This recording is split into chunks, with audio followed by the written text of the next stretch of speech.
Good morning and welcome to Tailored Talent. My name is Eric Walczykowski with Bespoke Partners, and today I am joined by Katelyn Quaresma, the head of our Financial Officers Practice. Katelyn, welcome to Tailored Talent. Hey, Eric. Good to see you. Nice to see you as well. Listen, so we ended 2023, and I think by all intents and purposes, it was a very interesting time in the market. As you reflect on 2023 and head into 2024, what do you see in store for financial officers as it relates to roles in private equity? Great question. I think it's no secret that 2023 was a bit of a tough search market with not a lot of new deal volume. So having to get creative in terms of pipeline volume for active search work. As we head into 2024, we're quite optimistic. And we're continuing to hear a desire for a need for increased PE deal volume, both from candidates and sponsors, which I think is going to be pretty interesting in terms of cracking open the deal market and allowing us to get a little more volume speak with actionable quality executives. So we're optimistic heading into 2024. I think it's going to be a great year. No, I totally agree with you. And I think everything that I'm hearing from the sponsors I'm talking to is 2024 should be a return to increased deal volume. As you think about the amount of dry powder on the sidelines, the hold periods, the overweight portfolios, and I think our clients have targeted a number of companies that they plan on exiting in 2024, and that should get the whole cycle going again. When you think about demand in 2024, what are you seeing in terms of the roles that are most in demand right now? Really good question. Again, I think there's just a continued desire for very strong PE operator CFOs, meaning good private equity experience, someone who's more operational in nature, has demonstrated ability to partner with sales and other functions, and really understands operational drivers and how to leverage finance to move the business forward. So continued desire there. The other important skill set I'd say that is becoming more and more interesting to some of the searches that we're working on is just exit experience. So someone who's been through a successful exit. As we get into a market that will be more frothy and sponsors are looking to exit some of their portfolios, bringing in a CFO that can really partner with the CEO and the team to make sure that it's a successful transaction is going to be critical. So we've seen a lot of emphasis around someone who has been through that before and really can jump in and be a great partner for everyone. No doubt. With the pressure in 2024 to see some exits, that exit experience is extremely important for the financial officers who many times actually become the internal business leader to manage the sale process and transaction. So it's a fantastic insight. One of the things we alluded to a bit earlier is longer hold periods and the notion that PE firms are holding their portfolio companies a bit longer to achieve the value creation, get the exit value that they're looking for. How is that impacting the financial officers market, whether it be financial officers' compensation, financial officers' willingness to make a move? What are you seeing? Great question again. So on the compensation front, it's been interesting.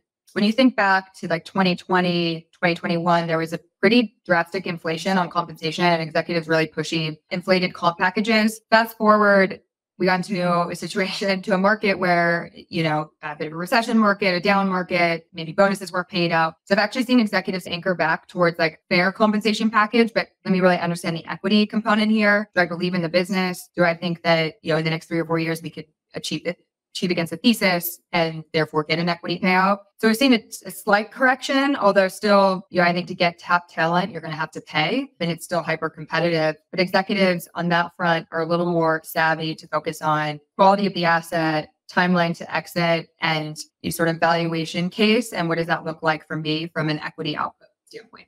Fair to say compensation still inflated for those top performers and executives doing more diligence on the assets to make sure that the move that they actually make is going to pay off, particularly as it relates to a bit of the compensation package is skewed towards equity and achieving the value creation thesis. Exactly. Full picture, but for top talent, you're going to have to pay, mainly because you're going to be bidding against other opportunities as well, given how tight the actual candidate market is. Well, and to put in a shameless plug for ourselves, that's where having a search partner who is very skilled in private equity, in financial officers is extremely important, because many times we actually help the executive assess the quality of the asset through our process. Absolutely. And I think also can help on the sponsor side, be a resource on these are the levers we need to pull. This is going to be important to this candidate. And let's be mindful, not negotiate against ourselves, but also make sure that we're putting together a good package, but not stretching either. So I think we can be great partners on both fronts. And we've been huge value adds there for our current clients. A matchmaker at its finest, no doubt. Talk to me a little bit about the nuances that you're seeing or we're seeing in the financial officers world versus some other C-suite executives.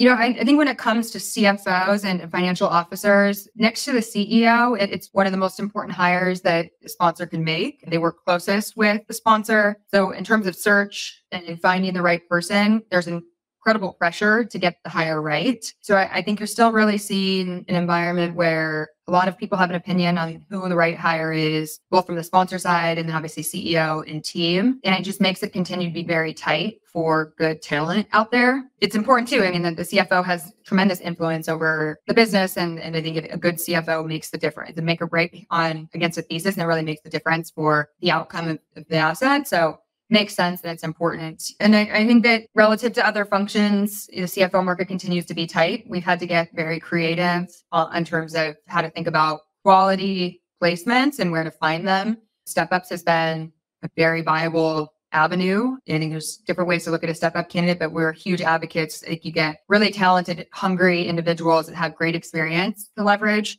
And we've seen clients really give on location, although I think that's become relative to some of the other functions also critical. We're not in the 2020 COVID era anymore. So as it pertains to CFOs, location matters more, and wanting someone who's willing to commute or willing to spend time or ideally located at HQ is becoming more and more of a theme, which further constrains the viable active market out there for any given search. And, a factor that needs to be considered when you're doing a search. No, absolutely. And look, I think our data on step-ups supports the fact that step-ups have just as good a shot to be successful as proven executives. And I think that's important and really speaks to running a data-driven search process, as it's critical in making decisions like a CFO. I think to sum it up, I think having an executive search partner that understands private equity software as good as you do in the CFO market is critical. And the reason being, again, is because as these hold periods are longer, the number of CFOs willing to make a move is less. So there's less supply of resources out there. And so knowing who to call, what levers to pull, and how to put a deal together is extremely important as we continue with this tight CFO market. Well said, Eric. Great. Well, Katelyn, I appreciate having you on Tailored Talent today and look forward to doing it again next quarter. Looking forward to it. Thanks, Eric. Thank you.